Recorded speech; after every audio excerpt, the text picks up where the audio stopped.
Every day, something dramatic happens in the Caribbean that affects our lives. We'll give you the details. We'll give you the facts on Caribbean Perspective with Eddie Frederick. Here's Eddie Frederick. Welcome to Caribbean Perspective. So glad you can join us. The story that takes the lead in today's edition for Tuesday, 10th December 2024, and brought to you in association with our friends at Antillean Group. People's reactions to the acceptance by government of the SRC's salary increase for high office holders in Trinidad and Tobago attracted the CPO's response. Details after this important message. Believe in our strength, we'll stand by you. Protection from all, perils big and small. Reassurance we give, it's so clear to see. Peace of mind, that's our service guarantee. We look after all our family. Yes, we do at every opportunity. Antillean Group, underwriters of all classes of insurance solutions for your protection and investment. Live well financially.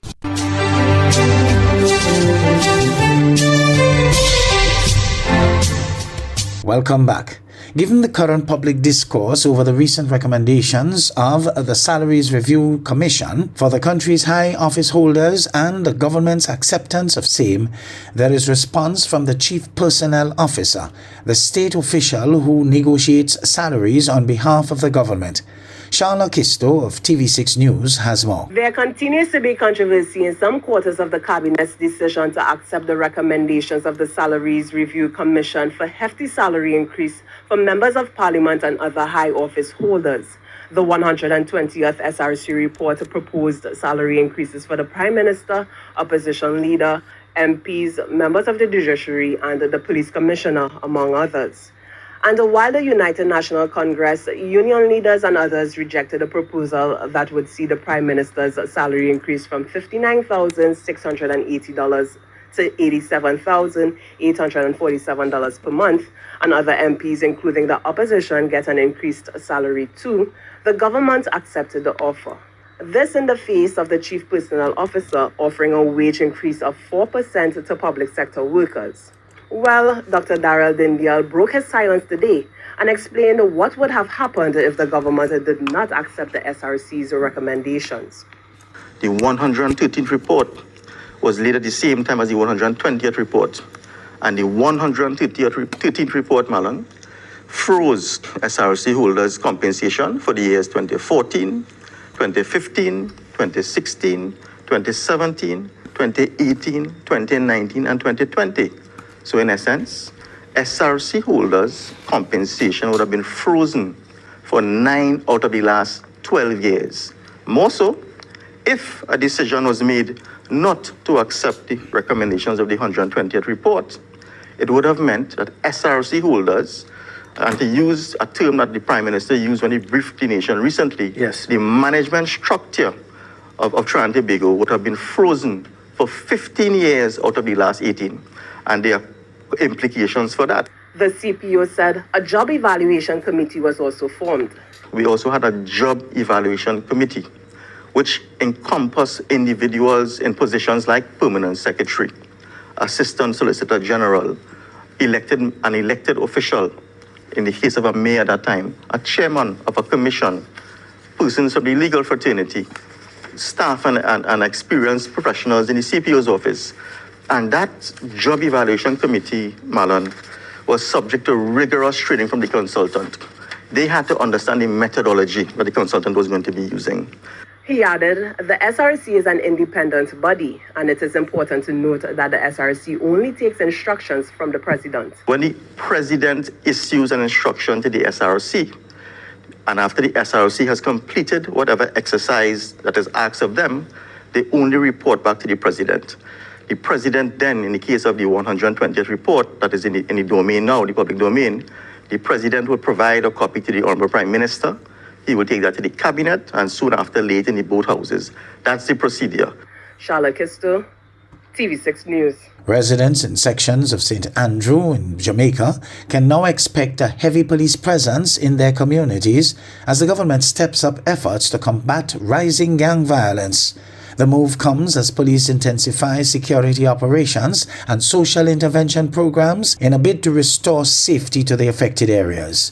CVM's Shanti McNeil has more. A state of public emergency has been declared in 2 police divisions, St. Andrew South and parts of St. Andrew Central, as violent crime surges in areas like Waltham Park Road, Maxfield Avenue, and Waterhouse. The measure, approved by the Governor General, aims to curb gang violence and restore public safety through intensified security operations and social intervention programs targeting root causes. Acting Police Commissioner Michael Phipps has welcomed the move, emphasizing its necessity in addressing crime hotspots.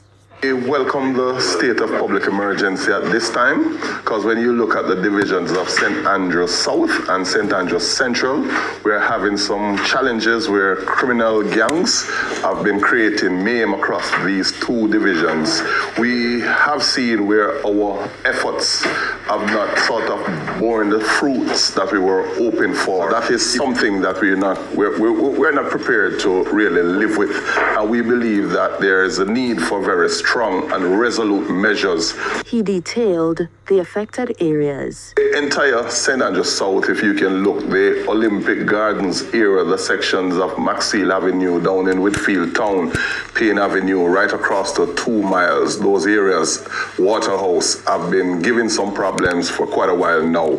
If you look for the St. Andrew Central area, you will see the 75 lane going all the way up to 83 lanes have posed some concerns for us. The St. Andrew Central Division, as you can recall, those 5 persons who were killed in just one incident in a very small community. But while this measure is being employed as a crime-fighting strategy, Member of Parliament for Southwest St. Andrew, Dr. Angela Brown-Burke, who opposes the move, hopes it will not serve as a temporary fix to the country's crime problem. I genuinely believe that the state of emergency is not an ideal crime-fighting tool, and that it is only a temporary measure and it is not a lasting solution.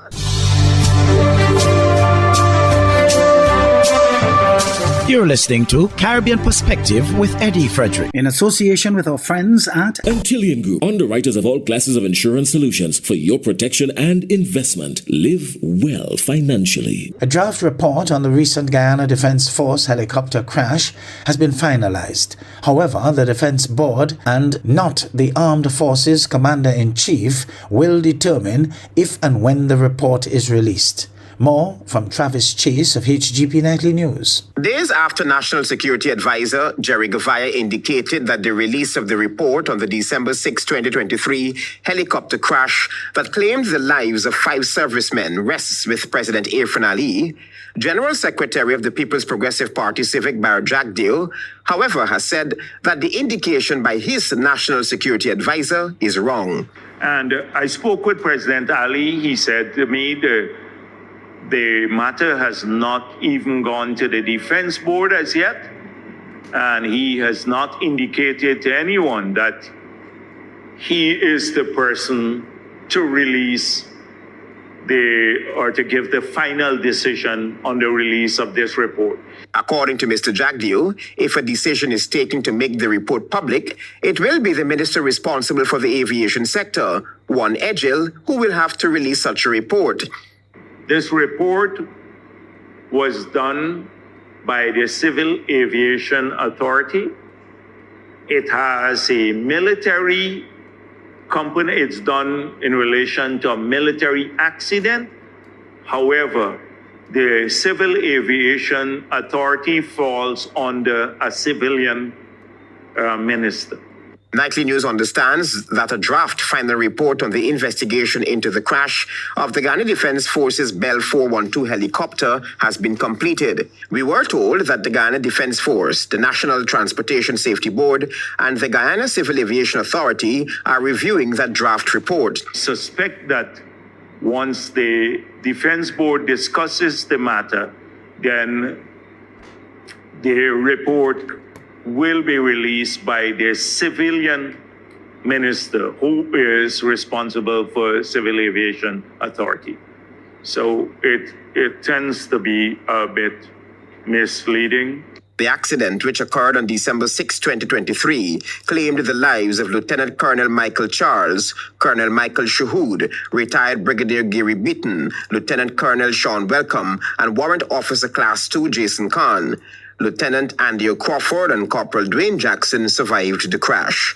Travis Chase, HGP Nightly News. There is a new financial goal to help countries protect their people and economies against climate disasters and share in the vast benefits of the clean energy boom. TV6's Keeping It Green looks at some key takeaways for developing states from the recently concluded UN Climate Change Conference, COP29. Stacey and Providence of TTT News reports. Nearly 200 countries came together in Baku, Azerbaijan to discuss climate change with a particular focus on climate finance. The outcome of 2 weeks of talks, the new collective quantified goal on climate finance, is being hailed as a breakthrough agreement. Developed nations pledged to mobilize $300 billion annually by 2035 to support developing countries with climate change issues. This new finance goal is an insurance policy for humanity, amid worsening climate impacts hitting every country.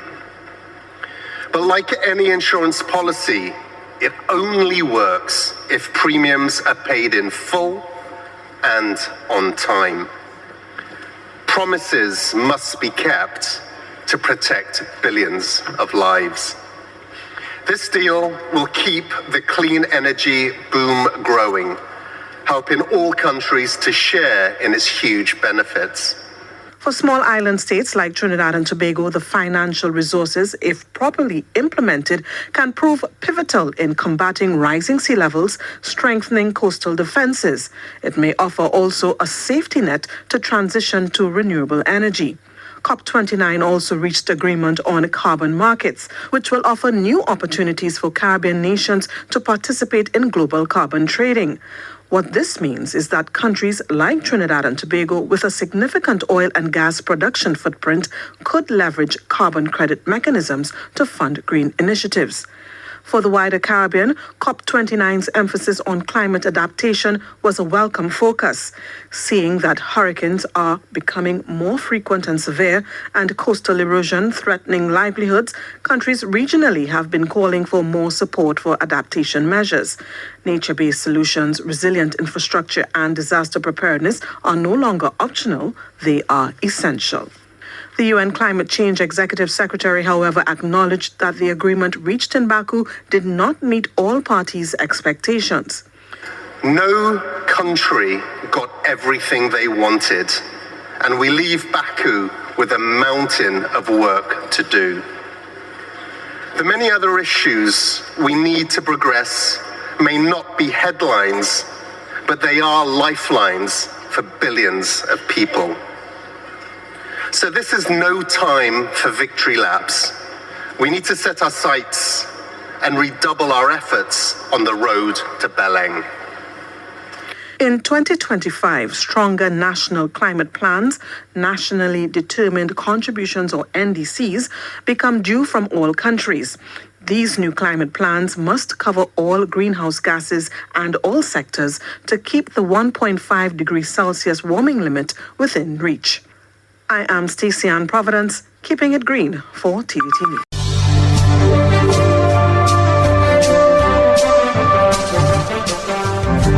I am Eddie Frederick. This has been Caribbean Perspective, a whole new approach to highlighting developments in the Caribbean. In the meantime, please follow us on Facebook and subscribe to our YouTube channel for daily regional news and more, in association with our friends at Antillian Group. Believe in our strength. We'll stand by you. Protection from all perils, big and small. Reassurance we give. It's so clear to see.